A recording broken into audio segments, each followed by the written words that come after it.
Sa breeding ng game fowl, napakaraming bloodlines at variants na ginagamit ng mga breeders sa iba't ibang bansa. Habang tumatagal, mas lalo pang dumadami ang combinations dahil bawat breeder may sariling paraan ng pagpili at pag-cross ng mga linya.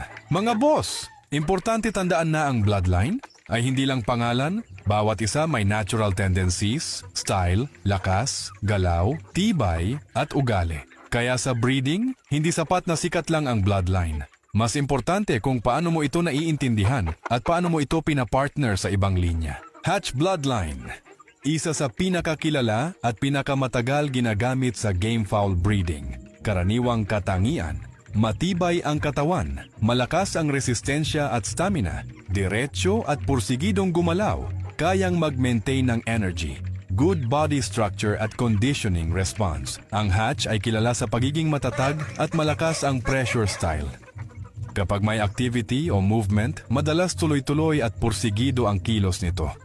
Kaya maraming breeders ang gumagamit ng hatch para magdagdag ng lakas ng katawan at tibay sa kanilang breeding program. Maganda rin ang response nito sa tamang alaga at kondisyon, kaya paborito ng maraming experienced breeders.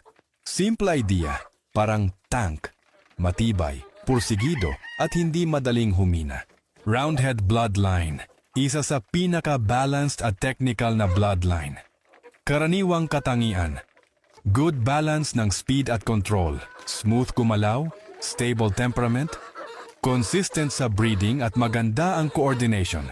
Ang roundhead ay kilala sa pagiging balanced, hindi sobra ang aggression at hindi rin sobrang passive. Madalas maganda ang coordination at control ng galaw, kaya maraming breeders ang gustong gamitin ito bilang pang-balance sa ibang linya. Isa rin ito sa bloodlines na madaling i-cross dahil compatible sa maraming klase ng family lines. Simple idea, parang all-around type balance sa halos lahat. Lemon Bloodline, kilala sa liksi at malinis na movement. Karaniwang katangian, mabilis at magaan gumalaw, alerto at active, maganda ang coordination, good timing at reflexes, mahusay sa movement control. Ang lemon ay madalas kilala sa pagiging mabilis at technical kumilos. Maraming breeders ang humahanga sa timing at coordination nito.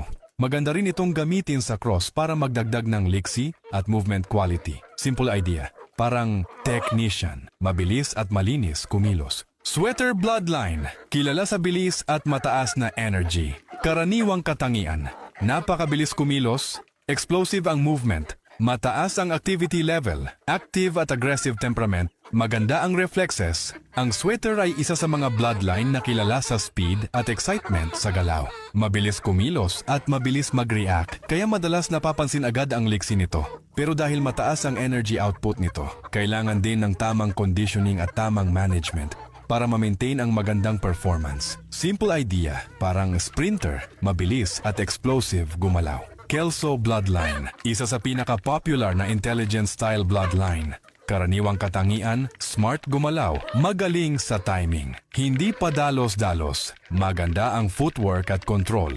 Marunong umiwas sa pressure. Ang Kelso ay kilala sa pagiging thinking type. Hindi ito sobrang padalos-dalos kumilos. Mas ginagamit nito ang timing, distancing at tamang galaw. Kaya maraming breeders ang humahanga sa consistency at control ng bloodline na ito.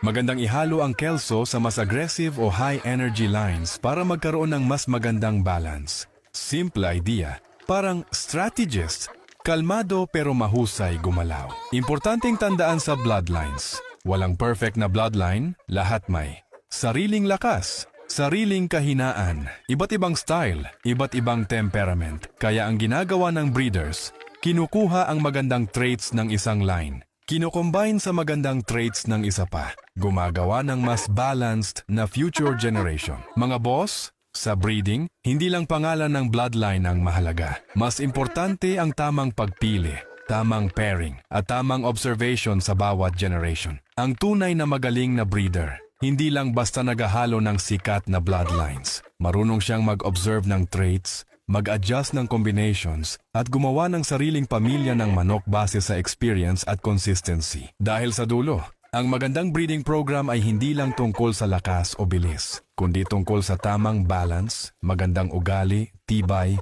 at consistency ng future generation. Mga boss, Marami pang bloodlines na pwede nating pagbasehan. Sa dami ng bloodlines ngayon, hindi lang natatapos sa mga nabanggit natin tulad ng Hatch, Kelso, Sweater, Roundhead at Lemon. Marami pa tayong ibang bloodlines at variants na ginagamit ng iba't ibang breeders. Iba-iba ang approach ng bawat breeder.